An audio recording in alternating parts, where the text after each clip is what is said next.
김영주 목사님하고 저는 오랜 친구입니다. 왜 우리 오랜 친구인 거 아니? 김영주 목사님이 저를 보면 스트레스가 풀리는 거예요. 이유가 뭐냐?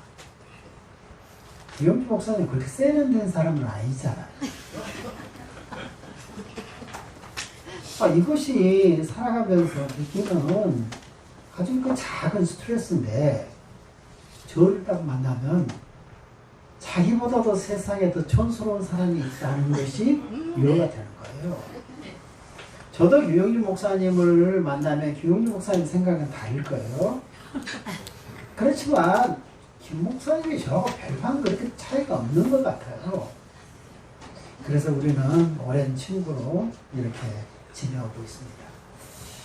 제가 수개월 동안 제가 머무는 그 집에서 멀지 않는 곳에 큰 공원이 있었습니다.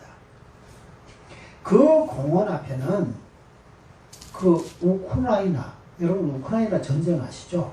그 우크라이나 사람들이 그 모여서 예배를 드리는 큰 예배당이 있었습니다. 저는 거의 매일 그 공원을 산책을 하든지 지나치면서 그 우크라이나 예배당 앞을 딱 지날 때마다 날마다 읽는 것이 있었습니다. 프랭카드에 걸린 두 글귀입니다. 하나는 우크라이나 전쟁을 멈춰 주세요. 또 하나는 우크라이나인들을 위해서 기도해 주세요. 제가 매일 읽을 때마다 매일 좌절을 느끼는 겁니다. 왜냐? 무자비한 푸틴은 우크라이나가 완전히 망가질 때까지는 절대 이 전쟁을 멈출 것 같지 않았습니다. 또 하나는 내가 기도해봐도 우크라이나 상황이 별로 나아질 것 같지 않았습니다. 그래서 읽을 때마다 내 마음속에 좌절, 어떤 절망을 느끼는 거예요. 그러다가 이제 제가 기억을 했습니다. 어느 날 유튜브를 통해서 흥미있는 제목 하나를 발견했습니다. KBS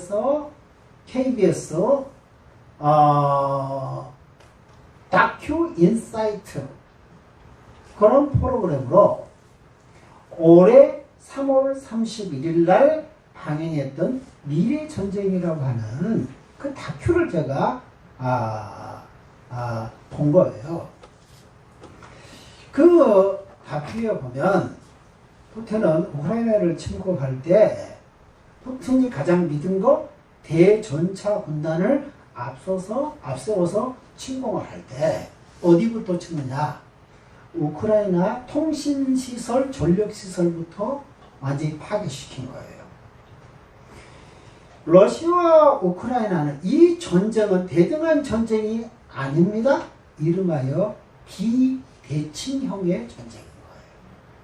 그러나도 이게 겨룰 수 없는 전쟁인데 푸틴이 침공하면서부터 우크라이나 전력 통신시설을 파괴시켰으니까 우크라이나는 완전히 캄캄한 흑암 속에서 이 남극을 돌파해 가야 된다.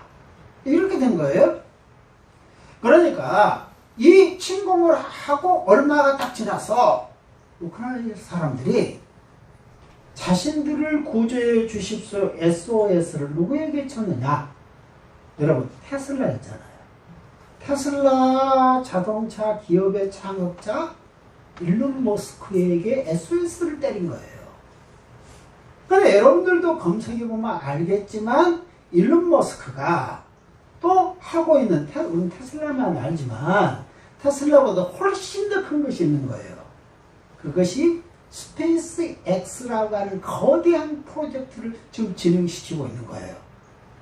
이건 우주 탐사 이건 프로젝트인 거예요. 근데 이 프로젝트를 그걸 하기 위해서 일론 머스크가 딱 가장 핵심적인 근간으로 딱 사용하고 있는 시스템이 뭐냐? 우리가 별 유성을 스타라고 그랬잖아요. 스타링크라고 하는 시스템을 작동을 시키는데 이건 뭐냐? 지구 위에 3,000개의 크고 작은 위성을 띄워가지고 그가 원하는 곳은 마치 눈으로 보는 것보다도 더 생생하고 구체적으로 들여다볼 수 있게 한 거예요. 그 우크라이나 이제 소경처럼 돼버리는 우크라이나, 이 우크라이나를 위해서 우크라이나의 내각의 사람들이 SOS를 일론 머스크에 이제 때렸습니다. 그랬더니 여러분, 일론 머스크가 우리 시대의 가장 대표적인 기업인이다. 동의하시죠? 그런데 일론 머스크가 좋은 사람이다, 나쁜 사람이다? 우리가 조금 갈리는 거죠. 도덕적으로는 그렇고 그런 사람인 겁니다. 일론 머스크가 우크라이나 사람들의 우리를 도와주십시오. 이 구조 요청을 딱 받자. 모든 것을 딱 제껴두고 이유만을 위해서 움직이는 사람인데 모든 것을 딱 제껴두고 하루 안에 우크라이나 지역을 관측적으로 완전히 활성화시킨 거예요. 근데 우리가 오지에 가면 스마트폰이 안 터지죠. 그러면 그 스마트폰을 좀 더 터질 수 있도록 하기 위해 사용하는 것이 뭡니까? 단말기 있죠. 15,000개의 스타링크 단말기를 급송을 했습니다. 그래서 완전히 망해버릴 뻔한 우크라이나가 당국이 그 일론 머스크가 보낸 스타링크를 딱 배부를 해서 그러니까 이게 어떻게 보면 군사지휘부가 15,000개가 생긴 거예요. 그리고 거기에 우크라이나가 러시아 전쟁을 그래도 효과적으로 항전할 수 있는 중요한 요즘 그 무기가 있죠. 드론. 이거 우리가 보는 드론보다 조금 큰 거예요. 여기에 어느 정도 폭탄이나 무기를 장착할 수 있는 거예요. 이 무장 드론을 딱 연결을 시켜가지고 우크라이나가 좀 전쟁이 시작되고 푸틴이 예상할 때는 3일이면 제렌스키를 권좌에서 축출을 시킬 수 있다.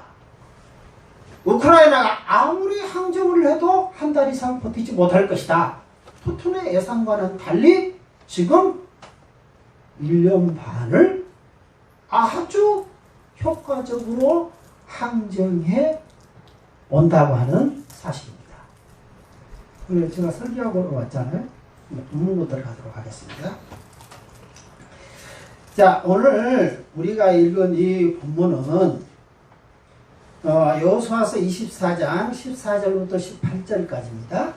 근데 이 본문에 지금 여호수아가 이 도전을 하는 것은 어때인가? 자, 여호수아서 23장 1절 한번 띄워보세요. 지금 이 구역에 때 띄울 수 있는 분이 일부 예배 때는 우리 짜가지고 띄울 수 있었는데 이 예배 때는 그런 것이 없는 것 같습니다. 근데 여기는 분당이잖아요. 우리 성경을 찾아서 읽을 수밖에 없겠습니다. 자, 여호수아서 23장 1절 한번 읽어보겠습니다. 시작. 여호와께서 주의 모든 원수들로부터 이스라엘을 지어하신 지 오래되되 여호수아가 나이 많아 늙은 자. 이건 뭐냐? 여호수아가 나이가 아주 많았을 때 이 대화를 하는 거예요. 자, 이번에는 24장 29절 한번 가보겠습니다. 24장 29절. 자, 읽어보겠습니다. 24장 29절 시작. 이르 후에 여호와의 종 미나냐 여호수아가 110세에 죽음에. 그러니까 이것은 뭐냐? 여호수아가 나이가 많아가지고 죽기 직전에 나눴던 대화를 담고 있는 것이 오늘의 본문이라는 거예요. 여러분, 이 설교 딱 여러분들 아마 교회에 오시면 이 주보를 딱 볼 텐데 주보를 보니까 오늘 제목이 신학교에서 와가지고 제가 이 구습을 버리지 못해가지고 어려운 말을 쓴 것이에요. 이 종말론적. 이게 너무 어려운 이야기잖아요.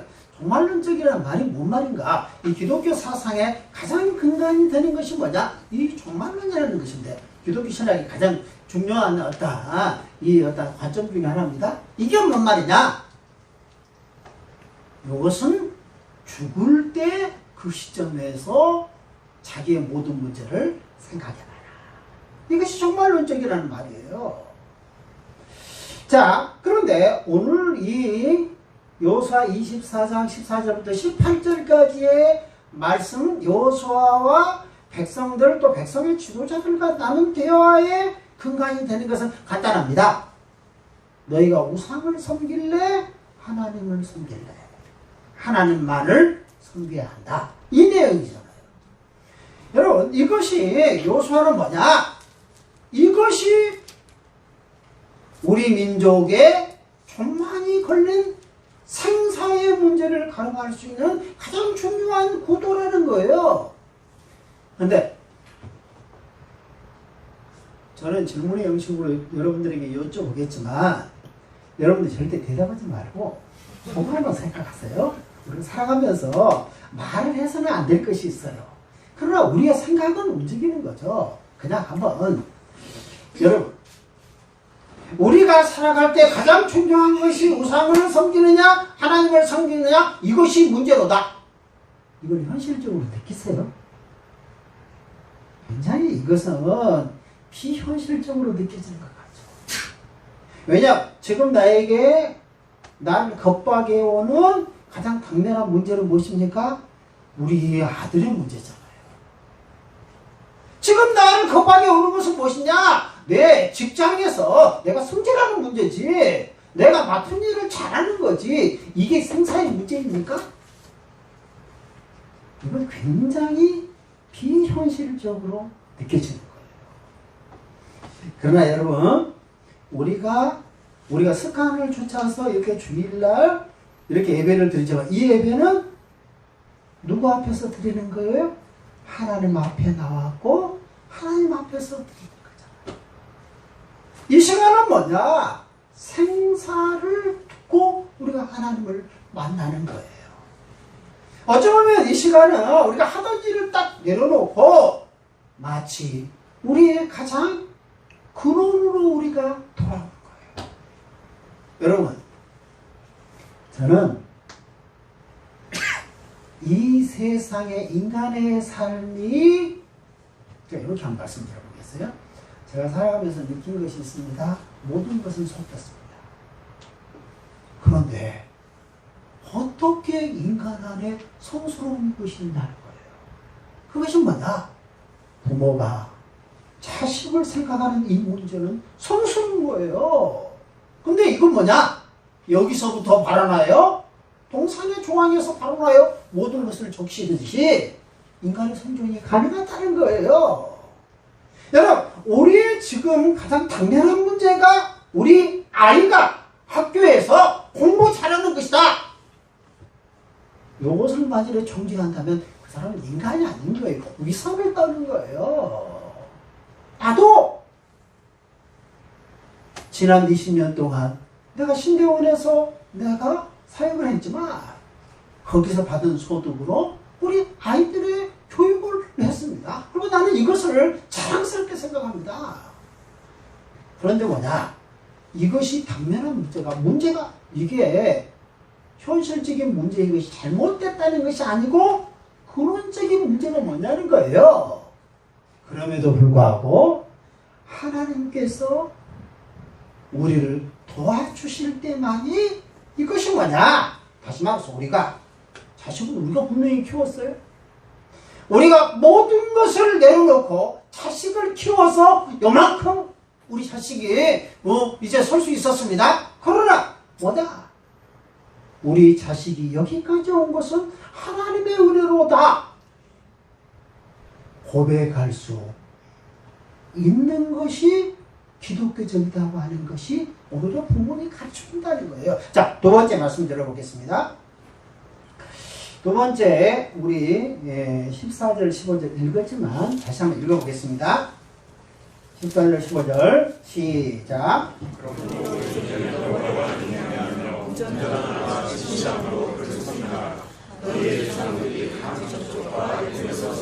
신들을 치워버리고 여호와 말씀이라.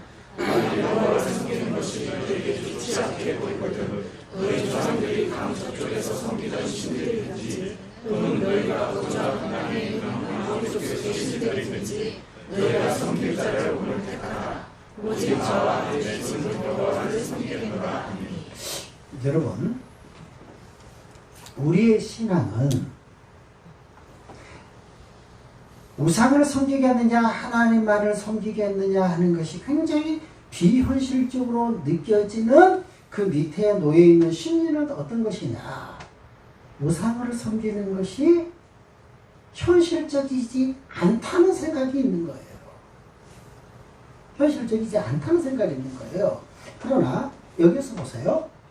우리의 신앙의 행위는 반드시 역사적인 사실, 역사적인 장소, 역사적인 삶과 결부되어 있다. 본문에 보세요. 자, 14절에도 보면 보세요. 강 저쪽과 애굽에서 섬기던 신. 그 신은 뭐예요? 너희의 조상들이, 역사적인 사람들입니다. 너희의 조상들이 어디에서? 강 저쪽과 애굽에서. 이 역사적인 장소, 역사적인 현실, 역사적인 사실이잖아요. 여러분, 우리는 이 사람들이 애굽에서 신을 섬겼거나 또는 아모리의 신을 섬겼을 때 그들의 그 신의 형태하고 우리가 정말 어리석었을 때 섬겼던 그 신들, 또 날마다 그런 유혹을 받는 그 신들은 어떻게 보면 실체가 다를 수 있습니다. 그러나 근본적으로 통하는 것이 있다는 거예요. 내가 살아가면서 삶의 구비에서 반드시 나를 혹하는 어떤 유혹이 있다는 거예요. 내 어떤 삶 속에서 구체적으로 만나는 반드시 어떤 신앙의 나의 실존의 위험으로 등장하는 것이 있다는 거예요. 그러나 그 길은 지름길로 느껴지는 것이 있다는 거예요. 그게 두 번째입니다. 세 번째.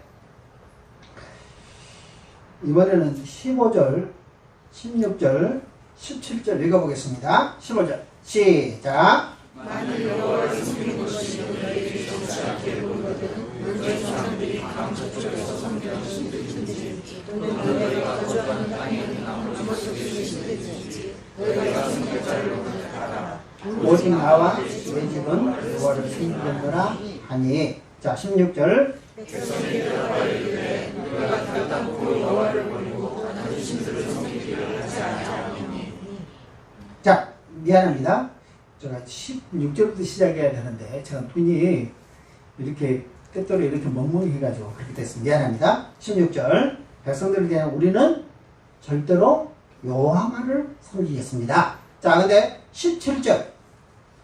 왜 그렇게 삶의 결단, 삶의 헌신을 내리는 건지 17절에부터 18절 전반기까지 그 어떤 근거가 제시되겠습니다. 17절 시작. 이는 우리 하나님 여호와께서 친히 우리와 우리 조상들을 인도하여 애굽 땅 종되었던 집에서 올라오게 하시고 우리 목전에서 그 큰 이적들을 행하시고 우리가 행한 모든 길과 우리를 지나온 모든 백성들 중에서 우리를 보호하셨으며 18절 시작. 여호와께서 또 모든 백성들과 이 땅에 거주하던 아모리 족속을 우리 앞에서 쫓아내셨습니다. 여러분, 오늘날 그러는 거예요. 그 다음에는 조금 이따. 오늘날 우리가 사는 시대에는 이상이 없는 것 같아요. 계시가 멈춘 것 같아요. 그리고 어찌 보면 하나님의 역사는 멈춘 것 같아요. 지금은 이적이 없는 시대를 우리가 살아가고 있는 것 같습니다. 왜 그렇게 느낀지 아세요? 우리에게 역사적인 현실적인 신앙의 체험이 없으니까 그렇게 공허하게 됩니다. 여러분, 16절에 백성들이 대답하여 이르되 우리가 결단코 하나님만을 섬기겠습니다. 이 신앙의 결단, 이 신앙의 헌신은 이 근거가 제시된 거예요. 그것이 17절 이하인 거예요. 이는 하나님께서 내가 살아가는 그 길에서 구체적으로 나를 만나주시고 역사해주시고 보호해주시고 인도해주시고 나와 함께 하셨습니다. 이것이 있었으니까 나는 앞으로 어떤 일이 있더라도 하나님을 떠나지 않고 믿음으로 살겠습니다. 여러분 18절도 보세요. 18절 우리는 어디까지 읽었습니까? 자, 쫓아내셨습니다. 다시 한번 16절의 말씀이 사상은 똑같아요. 다시 반복되는 겁니다. 그 다음 읽어보세요. 시작. 그러므로 우리도 여호와를 섬기리니 그는 우리 하나님이십니다. 여러분 오늘의 시대에 역사가 없고 이적이 없고 하나님의 임재가 없이 느껴지는 것은 그렇게 느끼는 사람들에게 그러는 거예요. 오늘도 정말 믿음으로 살기를 원하는 사람들의 삶 속에 마치 지하수와 같이 하나님의 역사는 분출되어 나타나는 거예요. 우리의 신앙의 갱신, 우리의 신앙의 진보는 반드시 현실적인 역사적인 체험에 근거한 것이다.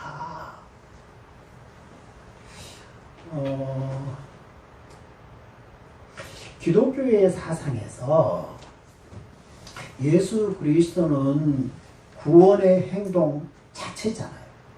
그리고 이제 사도 바울은 뭐냐? 예수 그리스도의 구원의 역사를 이제 해석하는 사람으로 가장 중요한 거예요. 그래서 바울의 서신서들은 기독교 신앙의 가장 근간을 이루는 거예요. 사도 바울 다음에 등장했던 때는 354년부터 430년 아우구스티누스, 보통 교회에서는 어거스틴이라고 하는 사람이에요. 이 어거스틴이 가장 사도 바울 다음으로는 가장 기독교에 큰 사상을 미쳤다. 이렇게 이제 이야기하는데 사도 바울이 기독교를 복음을 설명할 때 가장 근간이 뭐냐? 은혜 중심으로 기독교를 해석했다는 거예요. 그러다가 이 사도 바울 이후로 이제 어거스틴까지는 한 300년 이 기간 동안 그때를 주도했던 그 중요한 신학자들이 특히 헬라어를 쓰면서 신학을 했어요. 헬라 그 교부들, 그 기독교 사상가들이 자꾸 인간의 책임 쪽으로, 인간의 의지 쪽으로 너무 많이 갔다는 거예요.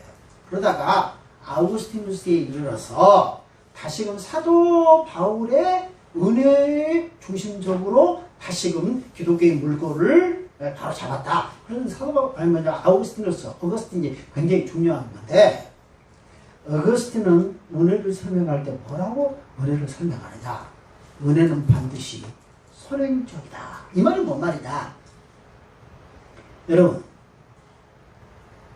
우리가 어떤 행동을 했을 때 내가 하잖아요. 나의 의지가 작동해서 어떤 행동을 내가 하잖아요. 근데 이것이 아우구스티누스가 어떻게 이야기하냐? 만약에 그럴 것 같으면 나의 나된 것은 나의 행동이로다. 이렇게 고백해야 되는데 나의 나된 것은 하나님의 은혜로다. 믿음도 하나님의 선물이다. 도대체 이게 비약이잖아요. 이게 그냥 짜 맞추는 것 같잖아요.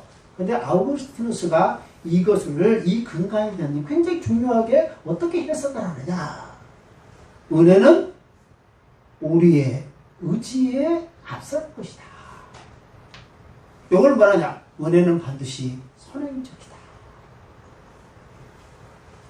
여러분, 그래서 사도 바울의 고백이 저는 그의 진심 어린 고백이요 외침이라고 느낀 것입니다. 나의 나된 것은 하나님의 은혜로다. 여러분, 이스라엘 백성들이 이 결단 16절에서 우리가 우상을 떠나서 하나님만을 섬기겠습니다. 이 앞에 선행하는 맥락이 있는 거예요. 그들이 약하지만 그러나 하나님의 은혜를 체험했잖아요. 하나님께서 그들 가운데 보이지 않는 하나님이 때로는 마치 보이듯이 그들 가운데 그들이 어려울 때 이제는 다 죽었다 그럴 때 시험을 당할 중에 피할 길을 내시고 그것은 하나님의 그런 개입으로 우리 가운데 오셨잖아요. 그러니까 저가 오늘에 있는 겁니다. 그럼에도 불구하고 나도 실수가 많은 사람입니다. 그럼에도 불구하고 나의 인생에 가장 중요한 것은 내가 세상의 다른 것들을 떠나서 내가 하나님만이 섬기는 것이 나의 모토다. 근데 솔직히 이야기했습니다. 그럼에도 불구하고 왔다 갔다 해요. 그렇지만 내가 저쪽으로 갔다가 저쪽으로 다시 돌아오잖아요. 그것은 나의 삶 속에 움직일 수 없는, 부인할 수 없는 그것이 없으면 나의 존재가 낭떠러지로 떨어지는 그 같은 체험이 있기 때문에 그런 거죠.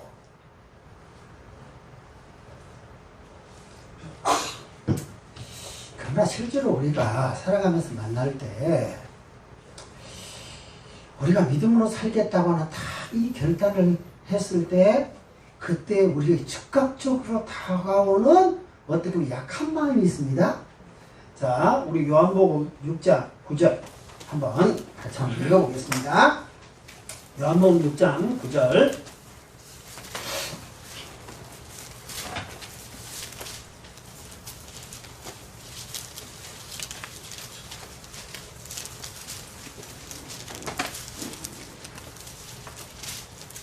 자, 읽겠습니다. 시작.